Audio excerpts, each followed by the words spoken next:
तो आदाब, नमस्कार, गुड इवनिंग, सत श्री अकाल। एक बार फिर आप तमाम लोगों का स्वागत है क्राइम तक की कहानी के एपिसोड में। आज सैटरडे। तो जय हिंद गाइस आपके लिए एक नई इंटरेस्टिंग स्टोरी लेके आ चुका हूँ। तो चलिए सबसे पहले अपन स्टोरी स्टार्ट कर लेते हैं। जो कहानी है वो मेरा दावा है आपको सुनाने से पहले कि कुछ कहानियां ऐसी होती हैं जिनमें इतने उलझाव, इतने पेचोखम, इतनी सारी साजिशें एक साथ एक के बाद एक, कहानी कहाँ से शुरू होती, कहाँ जाके खत्म होती है, पता ही नहीं चलता। और ये ऐसे ही एक उलझाने वाली कहानी है। एक इंसानी दिमाग कितनी तरह की साजिश रच सकता है, क्या क्या वो सोच सकता है, ये सारी इस कहानी में है। इश्क मोहब्बत के लिए ना मालूम अब तक कितनी साजिशें रची गई, कितने खून हुए, ये हम सब जानते हैं। इस कहानी की जमीन भी मोहब्बत है, लेकिन उस मोहब्बत के साथ जो कुछ हुआ और एक दूसरी मोहब्बत को पाने के लिए जो कुछ किया गया, ये कहानी सच में उस मामले में बेहद अजीब है। कहानी की शुरुआत दो कैरेक्टर से होती है। एक का नाम गोकुल माचेरी या गोकुल एमजी, और दूसरी जो उसकी दोस्त, स्कूल में दोनों साथ पढ़ते थे, उसकी एक तरह से गर्लफ्रेंड। कहानी दिल्ली से शुरू होती है। गोकुल दिल्ली में पढ़ाई कर रहा था, हाई स्कूल, और इसके बाद वो कॉलेज गया और वहां उसने इंजीनियरिंग की। हाई स्कूल से लेकर कॉलेज तक गोकुल, जो कि साउथ इंडिया का केरल का रहने वाला था लेकिन दिल्ली में स्टडी कर रहा था। धन्य बाबू एक लड़की थी जो उसके साथ स्कूल में भी थी और उसके साथ कॉलेज में भी थी। तो गोकुल और धन्य बाबू लगभग 2002 से 2007 तक करीब आए। 5 सालों में दोनों के बीच प्यार हुआ और सब कुछ ठीक चल रहा था।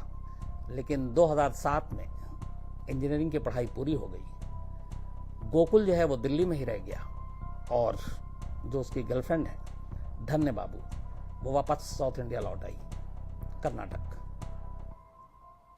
5 साल का जो रिश्ता था वो खत्म हो गया। दोनों में अब दूरियां आ गई, दोनों अलग अलग जिंदगी में दाखिल हो गए। इसके बाद गोकुल दिल्ली में नौकरी कर लेता है एक मल्टीनेशनल कंपनी में सॉफ्टवेयर इंजीनियर बनकर, और उसकी गर्लफ्रेंड जो धन्य है वो बेंगलोर आ जाती है और बेंगलोर में नौकरी कर लेती है। 2009 से 2011 के बीच में दोनों की जिंदगी में एक और फर्क आता है।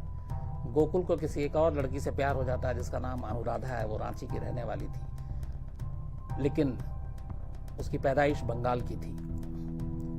तो गोकुल और अनुराधा की मुलाकात दिल्ली में होती है। अनुराधा वहाँ पे एक इंस्टीट्यूट में टीचर थी, पढ़ाती थी बच्चों को।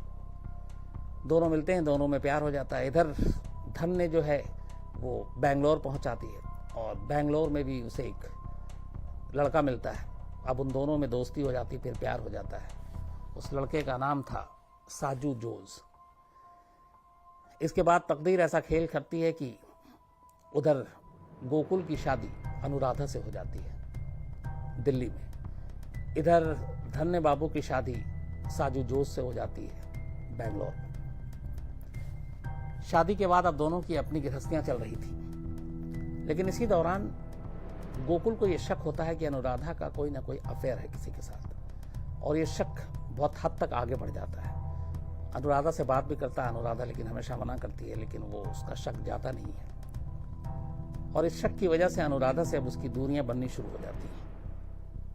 2011 शादी को कुछ दिन हुए थे कि अनुराधा के ऊपर शक हो जाता है और वो दूरियां बननी शुरू हो जाती हैं। और इसी दौरान में जब दूरियां बनती हैं तब करीब 5 साल बाद फिर से गोकुल को याद आती है धन्य बाबू की, जिसके साथ 5 साल उसने इश्क किया था। लेकिन दिल्ली छोड़ने के बाद उसे कुछ पता नहीं था कि धन्य कहाँ है, किस हाल में है। उसने सोशल मीडिया के जरिए उसको ढूंढने की कोशिश की और आखिरकार फेसबुक पर उसे धन्य का सुराग मिला। पता चला कि वो बेंगलोर में नौकरी कर रही है, और फिर उसे यह भी पता चला कि उसकी शादी हो गई है और उसके 2 बच्चे हैं। इधर गोकुल की भी एक बेटी थी। अब धन्य के बारे में जब उसे पता चला सोशल मीडिया के जरिए, वो दोबारा कांटेक्ट में आया और फिर बातचीत हुई। बातचीत से फिर लगा गोकुल को कि अब भी शायद धन्य उससे प्यार करती है और गोकुल भी अब भी उससे प्यार करता था। इस उम्मीद के सामने आने के बाद कि दोनों एक दूसरे को अब भी प्यार करते हैं, अब गोकुल को अनुराधा ज्यादा बुरी लगने लगी और अब वो चाहता था कि किसी तरह से डिवोर्स हो जाए, लेकिन फिर लगा कि उसमें कानूनी झंझट है। यहां से फिर उसने एक साजिश की शुरुआत की, एक ऐसी साजिश जो ना मालूम आगे चलकर कितनी साजिशें बनती गई। अनुराधा को अपनी जिंदगी से बाहर निकालने और वापस धन्या की जिंदगी में आने के लिए जो पहली उसने साजिश रची, वो ये किया कि उसने कुछ फर्जी कार्ड के जरिए एक सिम लिया, फोन लिया, और उस फोन के जरिए फिर इसने अपनी ही बीवी अनुराधा को एक बाबा बनकर बात करनी शुरू की। आवाज वो बदल लेता था और बीवी जो थी उसकी अनुराधा, उससे अब वो बात करता है एक बाबा बनकर, और उसको यूं ही धार्मिक ज्ञान देना शुरू कर देता है। इसी बीच में फिर वो फेसबुक पे एक और अपना पेज बनाता है फर्जी, एक बाबा के नाम पर, और उस बुक के जरिए जिसमें एस्ट्रोलॉजर भी दिखाता है, बाबा भी अपने आप को दिखाता है, अनुराधा तक वो चीजें पहुंचती हैं। ये खुद ही अनुराधा को इनडायरेक्टली वो फेसबुक भी दिखाता है उस पेज को बाबा के, और उस पेज के जरिए भी अनुराधा अब उस बाबा के चक्कर में आती है। इधर वो फोन पे लगातार बात कर रहा था, अनुराधा को भरोसा हो जाता है उन बाबा पे, और इसके बाद धीरे धीरे बाबा अब उससे उसकी जिंदगी के बारे में पूछते हैं और कहते हैं कि तुम्हारी जिंदगी खुशहाल रहेगी, उसके लिए तुम अपने बारे में बताओ। दरअसल इसके जरिए गोकुल ये जानना चाहता था कि उसकी बीवी का अफेयर तब था, अब भी है, किसके साथ था। ट्रस्ट इतना कायम हो गया था बाबा के साथ, वो इतने ज्यादा झांसे में आ गई थी कि अनुराधा ने बाबा से कन्फेस कर लिया कि उसका अपने ही इंस्टीट्यूट में एक स्टूडेंट के साथ इश्क था और उन दोनों के साथ संबंध भी थे। ये बात पता चली, उसके बाद गोकुल को अब एक रास्ता मिला अनुराधा से पीछा छोड़ाने का, कि इसी रिश्ते के जरिए वो आगे बढ़ सकता है, लेकिन उसे लगा कि कुछ और सबूत चाहिए।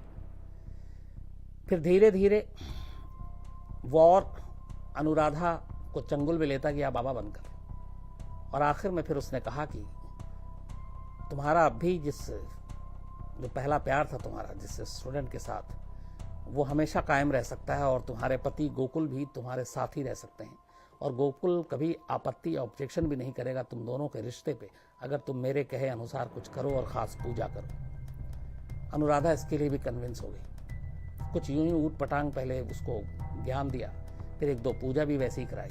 फिर एक दिन अचानक उस बाबा ने, जो कि गोकुल ही था, अनुराधा को एक बात के लिए कन्विंस किया कि तुम अपनी एक न्यूड पिक्चर अपने बॉयफ्रेंड के साथ खींचो, और उसके बाद एक खास पूजा होगी, और इस पूजा के बाद ऐसा होगा कि अगर तुम्हारा पति भी तुम्हारे सामने आ जाए तो तुम्हारे बॉयफ्रेंड को लेकर उसके मन में कोई विरोध या वैसी चीजें नहीं आएंगी, और वो तुम्हारा पति हमेशा तुम्हारा पति रहेगा, तुम्हारे साथ ही रहेगा, तुम्हें छोड़ेगा भी नहीं, और तुम्हारा जो बॉयफ्रेंड है वो भी तुम्हारे साथ रहेगा। अनुराधा फिर झांसे में आ जाती है, एक होटल में रूम बुक करती है, अपने बॉयफ्रेंड को मिलाती है, अपने और बॉयफ्रेंड के साथ वो सारे जो रिश्ते थे उनको वो कैमरे में कैद कर लेती है। ये कैमरे में जो कैद हुआ ये फोन गोकुल के हाथ में आता है, क्योंकि गोकुल ने इशारा बाबा उनके प्लान किया था। अब उसके बाद उसके हाथ सबसे एक जिंदा सबूत लग जाता है अपनी बीवी के कैरेक्टर को लेकर। अब उसे लगा कि डिवोर्स देने के लिए ग्राउंड काफी है, लेकिन फिर वो कहता है कि डिवोर्स देने के बाद क्या पता कल को कुछ चीजें खुल जाएं, ये फेसबुक प्रोफाइल, ये फोन, तो कहता नहीं, कुछ और सोचते हैं। तो ये साजिश को उसने वहां छोड़ा, लेकिन एक काम किया उसने ग्राउंड तैयार करने के लिए। अपनी ही पत्नी के वो सारे फोटोग्राफ्स उसने अपने ससुर, जो कि एक रिटायर्ड पुलिस अफसर थे, उनको भेज दिया।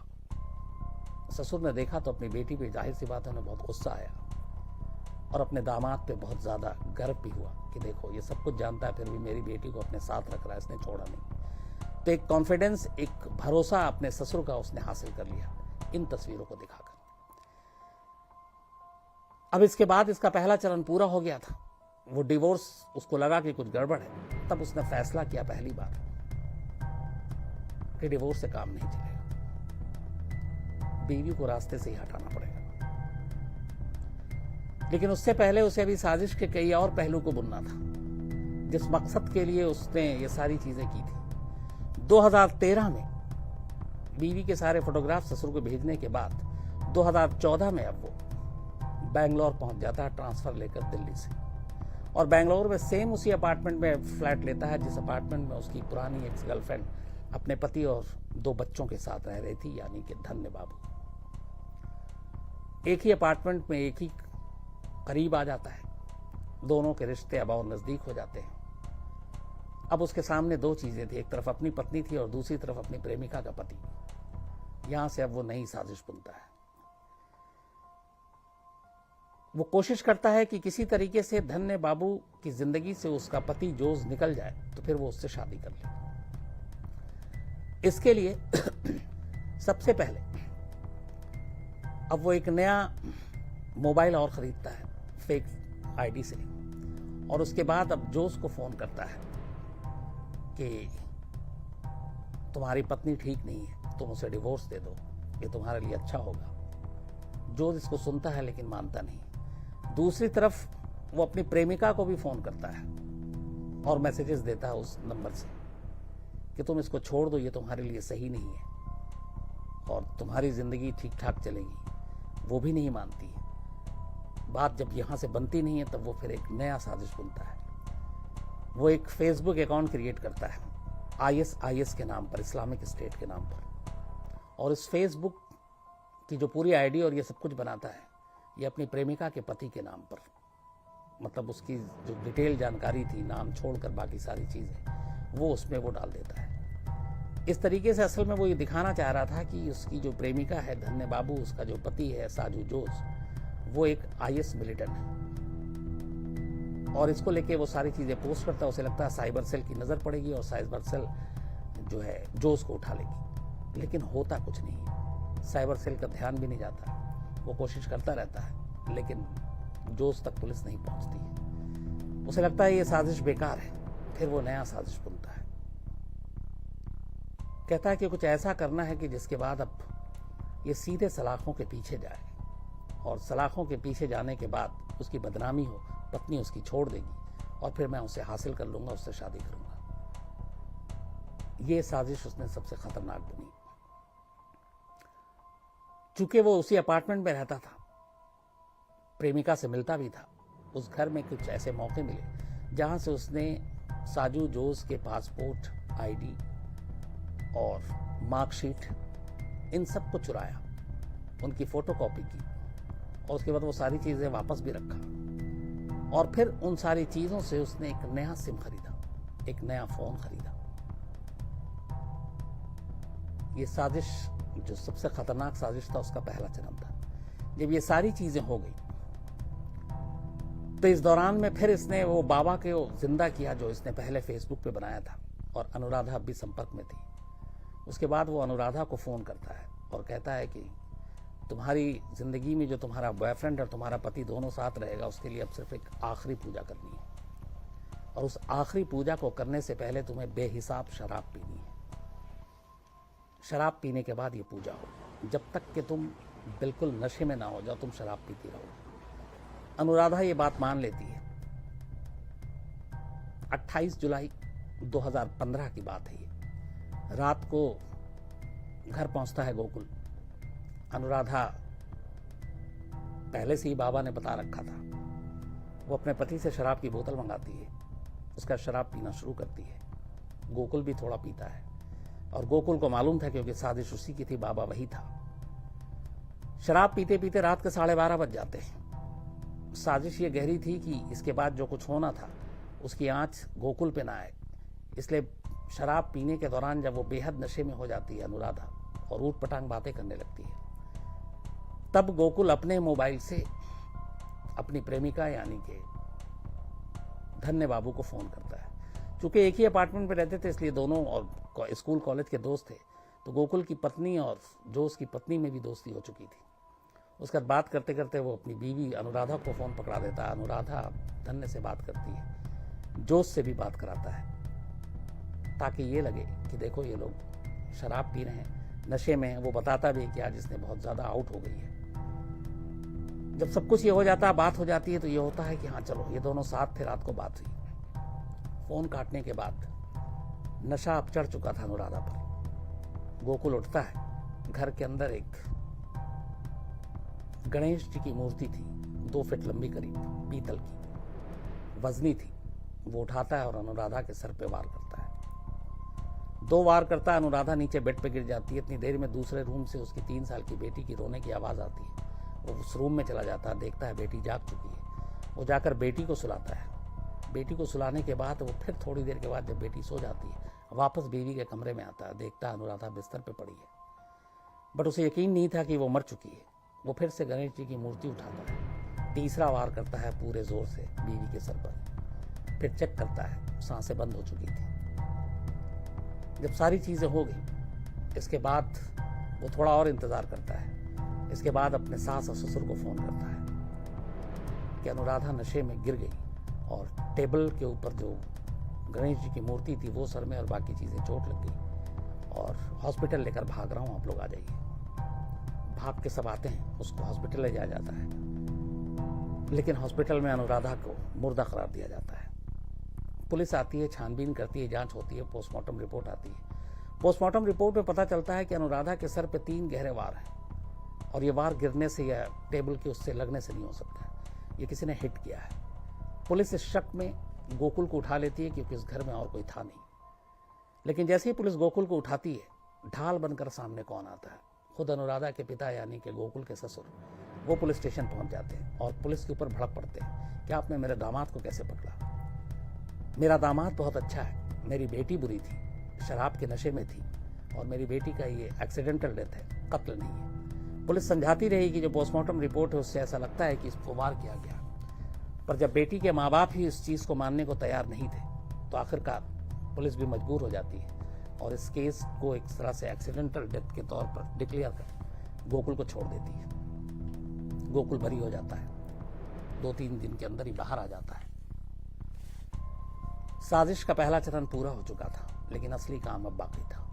उसकी अपनी बीवी उसके रास्ते से हट गई थी, अब अपनी प्रेमिका के पति को रास्ते से हटाने की बारी थी। साजू जोश के पासपोर्ट और आईडी कार्ड से उसने ऑलरेडी एक सिम खरीद लिया था, नया फोन खरीदा था। अब जो साजिश थी वो इस इश्क को पाने के लिए उसकी जिंदगी की सबसे बड़ी साजिश थी कत्ल के बाद। सितंबर 2015 में उस फोन से और उस सिम से, जो एयरटेल का सिम था, जो उसने अपनी प्रेमिका के पति के नाम पे खरीदा था, सुबह 1:20 पर पहला कॉल करता है बैंगलोर एयरपोर्ट। बैंगलोर एयरपोर्ट पे कोई फोन रिसीव नहीं करता। इसके बाद वो दूसरा फोन करता है दिल्ली के इंदिरा गांधी इंटरनेशनल एयरपोर्ट पे। IGI दिल्ली एयरपोर्ट पे फोन रिसीव हो जाता है। जो फोन उठाता है उसको ये जो चीजें कहता है वो ये था कि हमने 3 इंटरनेशनल फ्लाइट में बॉम्ब रखा हुआ है। मैं ISIS का मिलिटेंट हूं और ये तीनों प्लेन हवा में उड़ जाएंगे, रोक सकते हो तो रोक लो। इसके बाद उसने बाकायदा उन 3 फ्लाइट की डिटेल दी फोन पर। पहली फ्लाइट थी जो हांगकांग जा रही थी, ये जेट एयरवेज की फ्लाइट थी। दूसरी जो थी वो ज्यूरिक जा रही थी, ये स्विस एयरवेज की फ्लाइट थी। और तीसरी थी कैथवे पैसिफिक की फ्लाइट, जिसको भी हांगकांग जाना था। तो 2 फ्लाइट हांगकांग जाने की और एक ज्यूरिक जाने की, तीनों इंटरनेशनल फ्लाइट में बॉम्ब रखने की इसने बात की। इसके बाद जब फोन काटा, फिर इसने बैंगलोर एयरपोर्ट पर फोन उठाया नहीं तो इसने मैसेज किया, और व्हाट्सएप मैसेज में इसने जो लिखा वो ये था कि Lufthansa Airways flight number LH755, Saudi Arabia airlines flight number SV5643 और एयर फ्रांस AF191, इन तीनों में बॉम्ब रखा और इन तीनों को हवा में उड़ा देंगे। ये व्हाट्सएप मैसेज भेजा। दिल्ली पे ये फोन आते ही खलबली मच गई, बैंगलोर में ये मैसेज पढ़ते ही हंगामा हो गया। इनमें से 2 प्लेन ऑलरेडी टेक ऑफ कर चुके थे। दोनों प्लेन को फौरन मैसेज दिया गया और उनको वापस बोला गया कि आप फटाफट वापस ग्राउंड हो जाइए, रनवे पर लाइए। दोनों प्लेन इमरजेंसी मैसेज, बॉम्ब की खबर, वापस एयरपोर्ट की तरफ मुड़ जाते हैं। तीसरी फ्लाइट जो कैथवे पैसिफिक की थी, जो इंदिरा गांधी इंटरनेशनल एयरपोर्ट से उड़ रही थी, वो अभी ग्राउंड पे ही थी, बस उड़ान भरने वाली थी। आनन फानन में उसको भी रोका जाता है और उसको एक एयरपोर्ट के कॉर्नर में ले जाया जाता है। पूरे पैसेंजर को उतारा जाता है और पूरे फ्लाइट की तलाश ली जाती है। इस दौरान में धड़कते दिल के साथ वो जो बाकी दोनों प्लेन थे वो भी लैंड करते हैं। सारे पैसेंजर को आनन फानन निकाला जाता है फायर ब्रिगेड की गाड़ियां और तमाम लोग, बॉम्ब स्क्वाड वहां पे पहले से मौजूद थे। दोनों प्लेन की तलाशी ली जाती है, बॉम्ब कहीं नहीं मिलता। राहत की सांस ली जाती है क्योंकि तीनों प्लेन में जिसकी खबर दी गई थी कि बॉम्ब है, वहां कोई बॉम्ब नहीं था। अब इसके बाद एयरपोर्ट अथॉरिटी उस नंबर को खंगालती है जिस नंबर से कॉल आया था। दिल्ली में आईबी की टीम से लेकर बाकी सारी टीमें एक्टिव हो गई थी, अलर्ट हो गई थी। ये लगा किसी मिलिटेंट का काम है, और चूंकि आईएसआईएस का नाम था तो खतरा बड़ा था। लेकिन शुक्र यह था कि प्लेन में बॉम्ब नहीं था। अब कॉल करने वाले ने जिस नंबर से कॉल किया था वो नंबर ऑलरेडी रिकॉर्ड था। उस नंबर को ढूंढा गया तो पता चला कि ये नंबर बैंगलोर के एक सॉफ्टवेयर इंजीनियर का है जिसका नाम साजू जोजे। पुलिस की टीम फौरन साजू जोजे के घर पहुंचती है, उसे अरेस्ट कर लेती है, उठाकर उसे पुलिस स्टेशन ले जाती है। घर में उसकी बीवी, धन्य बाबू और उसके 2 बच्चे, वो रोने बिलखने लगते हैं कि क्या हुआ। इस दौरान में पुलिस की टीम घर की तलाशी भी लेती है, और उस तलाशी के दौरान जोजे के घर से एक जो नमाज पढ़ने के लिए मुस्लिम टोपी होती है, वो एक चाकू, ये भी बरामद होता है। इसके बाद पुलिस उसको ले जाती है। बट हैरत की बात यह थी कि वो ले जाती है और वो फोन नहीं मिला था जिस फोन से ये कॉल किया गया था एयरपोर्ट को। अब पुलिस ये भी देख रही है कि फोन अब भी एक्टिव है, स्विच ऑफ नहीं है। और इत्तेफाक से और हैरानी होती कि पुलिस की टीम जब वहां पहुंची उस अपार्टमेंट में, तो उसका लोकेशन उसी अपार्टमेंट में दिखा रहा है, लेकिन जोजे के घर से वो फोन नहीं मिला। जोजे का अपना फोन मिला, वो पुलिस ने कस्टडी में ले लिया, लेकिन जिस फोन से कॉल किया गया एयरपोर्ट पे धमकी के लिए, वो फोन लगातार एक्टिव, उसी टावर में एक्टिव, उसी बिल्डिंग में एक्टिव, पर फोन पुलिस के हाथ नहीं लग रहा है। पुलिस भी परेशान, ढूंढी जितना ढूंढ सकती थी, उसके बाद निकल गई। पुलिस के जाने के बाद अचानक अब गोकुल पहुंचता है जोजे के घर, यानी अपने गर्लफ्रेंड के घर। अपने आप को वो पूरी तरह से दिखाता है कि कितना परेशान है, इस तरीके से उसके पति के साथ जो कुछ हुआ। पत्नी रो रही, बच्चे भी रो रहे हैं। फिर वो उनको दिलासा देता है और कहता है चलो हम पुलिस स्टेशन में सच्चाई पता करते हैं कि क्या है। इसके बाद वो जोजे की गाड़ी में ही बैठाकर अपनी गर्लफ्रेंड और उनके दोनों बच्चों को पुलिस स्टेशन की तरफ लेकर बढ़ता है। इधर पुलिस अब भी उस मोबाइल पे कॉल लगातार मिला रही है। अगली बार जब घंटी बजती है तो इस बार पुलिस चूंकि ट्रैक पे था, उसको सर्विलांस पे, तो देखती है कि मोबाइल मूव कर रहा है। अब जब मोबाइल मूव कर रहा है, वो इसकी वजह क्या हो सकती है, तो पुलिस उस मूवमेंट के थ्रू ट्रेस करती है। तो पता चला कि मोबाइल एक कार में है, और पता चला कि वो कार जो है वो उसी जोजे का है जिसको पुलिस उठा कर ले गई है। तो जोजे पुलिस स्टेशन में है, लेकिन उसकी कार उसका दोस्त इस्तेमाल कर रहा है, गोकुल। पुलिस कार रोकती है, कार की तलाशी लेती है। कार के नीचे, कारपेट के नीचे से एक फोन मिलता है, और ये वही फोन था जिस फोन से एयरपोर्ट को कॉल किया गया था। अब जोजे के कार से ये फोन बरामद हुआ, तो जोजे के खिलाफ और भी पुख्ता सबूत मिला। पुलिस वो फोन लेकर आई, जोजे को दिखाती, वो नंबर दिखाती, वो साफ मना कर देता, कहता है कि मेरा ये फोन ही नहीं है ना, मेरे पास ये नंबर है। लेकिन पुलिस कहती है कि आपके आईडी से बाकायदा ये फोन खरीदा गया है, और ये सिम कार्ड भी खरीदे गए। जोजे साफ मना करता है। इसके बाद पुलिस उस सिम कार्ड और फोन कहाँ से खरीदे गए उसकी जांच करती है। उस शॉप तक पहुंचती है, शॉप वाले को जोजे का फोटो दिखाती है, वो कहता नहीं ये साहब नहीं थे। तभी पुलिस को एक ऐसा क्लू मिलता है जो पूरी कहानी खोल देती है। जिस फोन से एयरपोर्ट अथॉरिटी को फोन किया गया था, इत्तेफाक से उससे 1-2 दिन पहले एक कॉल गोकुल ने अपनी गर्लफ्रेंड को भी कर दिया था। जब उसकी वाइफ के फोन के कॉल खंगाले गए जोजे की, तो उसमें से वो नंबर भी आ गया जिस नंबर से एयरपोर्ट अथॉरिटी को बॉम्ब के कॉल किए गए थे। अब यहाँ पे बीवी भी शक के दायरे में आ जाती है कि जिसने फोन किया ये तुम्हारे फोन पे उसका नंबर कैसे, तो वो कहती है मुझे नहीं मालूम। बट वो फिर बताती है कि ये नंबर से मुझे गोकुल ने कॉल किया था, गोकुल ये गलती कर गया था। इसके बाद गोकुल को पुलिस उठाती है, उससे पूछताछ करती है। इस दौरान में मोबाइल वाले ने भी बयान दे दिया कि हाँ, जिसने सिम कार्ड और फोन खरीदा था ये गोकुल था, ना कि जोजे था। फिर पुलिस गोकुल के घर पहुंचती है, उसके लैपटॉप को खंगालती है। उसके अंदर से वो सारी चीज़ें मिल जाती हैं, कैसे फेसबुक का प्रोफाइल बनाया गया था, कैसे फेक बाबा का वो बनाया गया था, कैसे ISIS के सारे वो पेज बनाए गए थे, कैसे उसमें साजू जोजे के डिटेल्स डाले गए थे। ये सारी चीज़ें चल रही थी। तो अब पूरा सबूत सामने था।